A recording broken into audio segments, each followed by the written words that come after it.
Get out of here. AMD has been known recently for more or less battering Intel in the CPU market.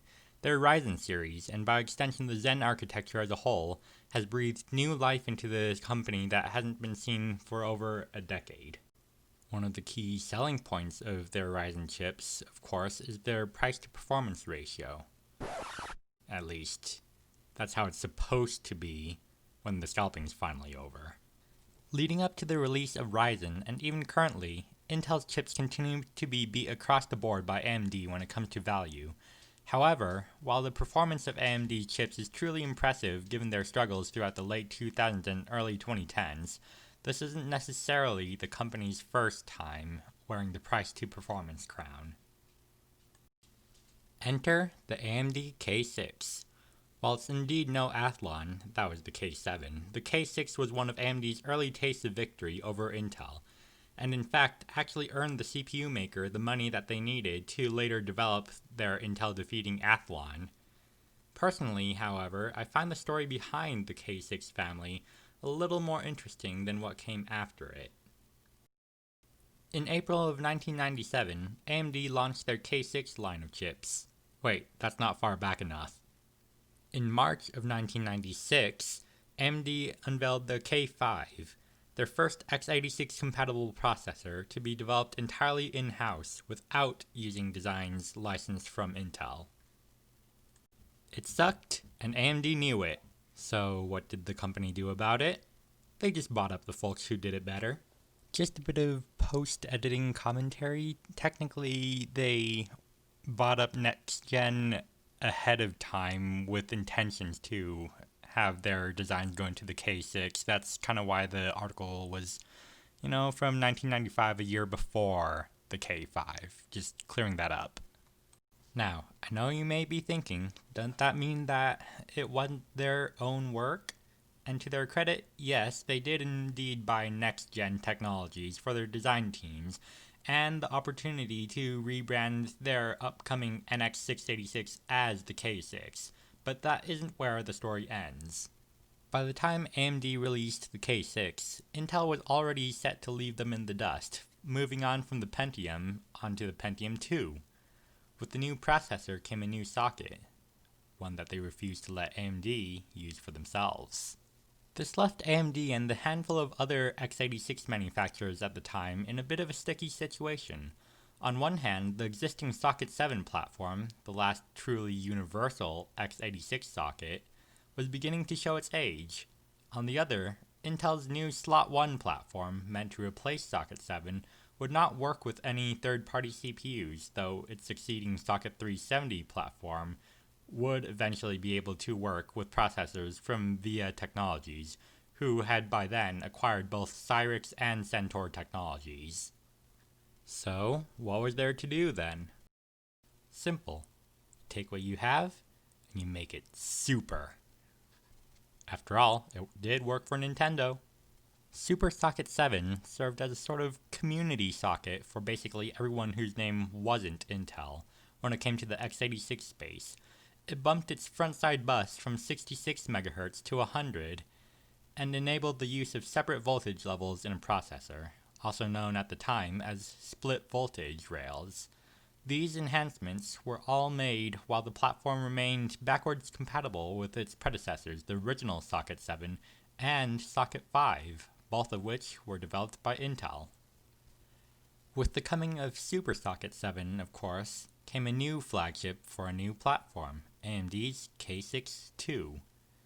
Pitched as a direct competitor to Intel's Pentium 2, this new chip included a new set of instructions that AMD called 3D Now. Yes, the exclamation point is included. Among other minor performance enhancements, really it was the platform itself that helped the K6-2 flex its new muscles.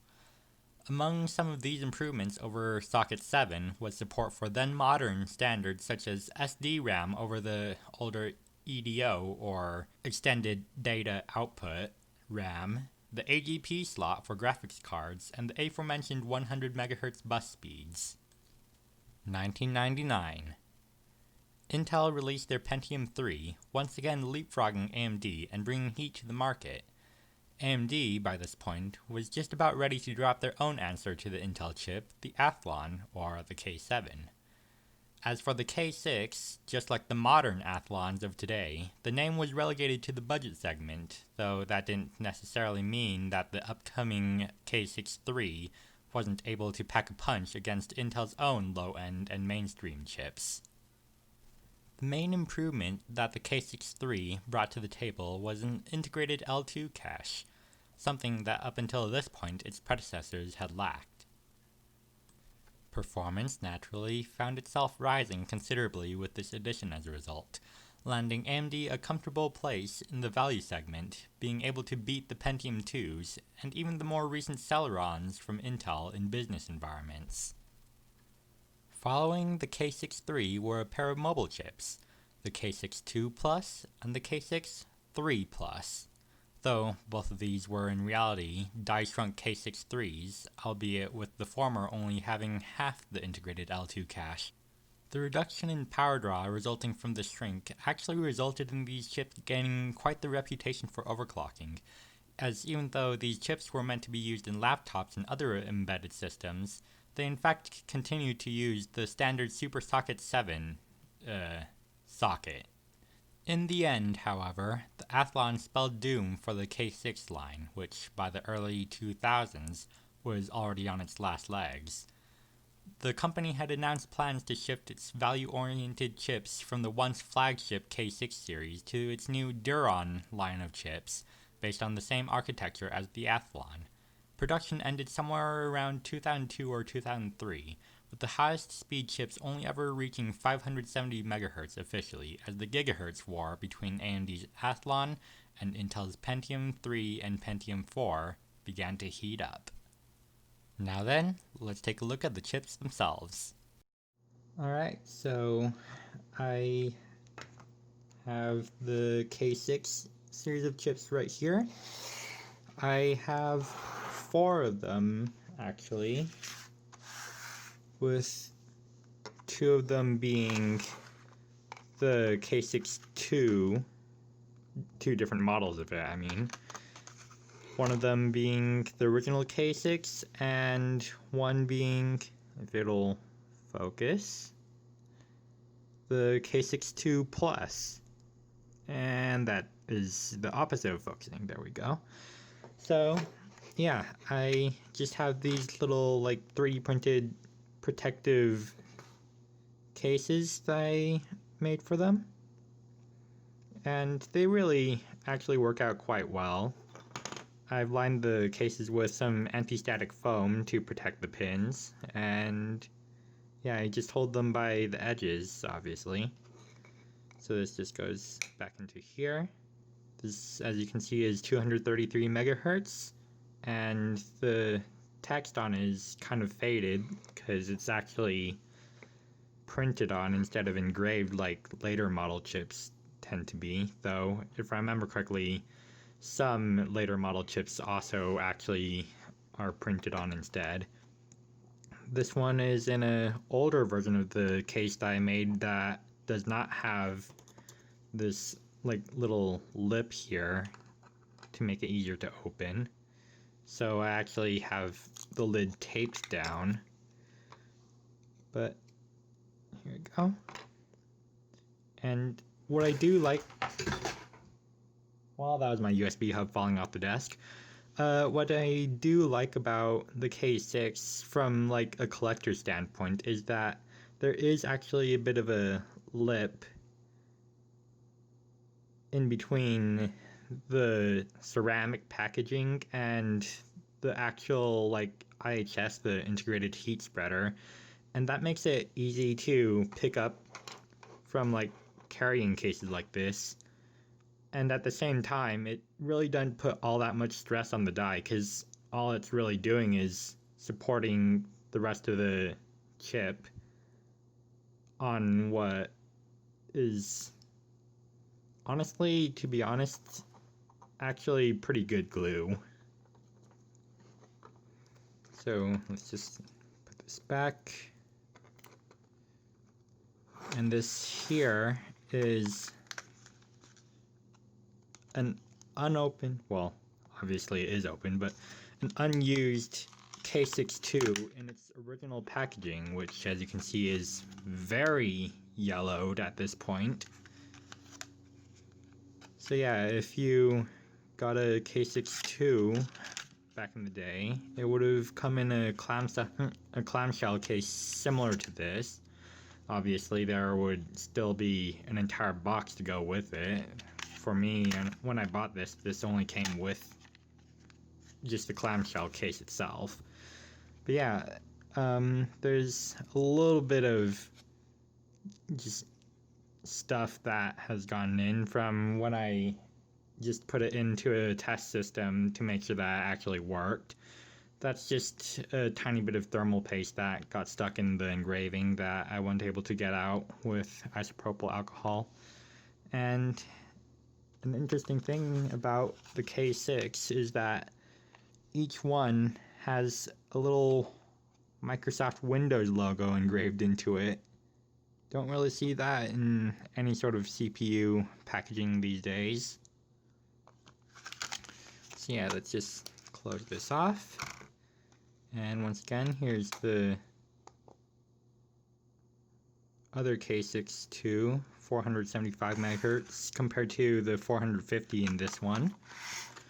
The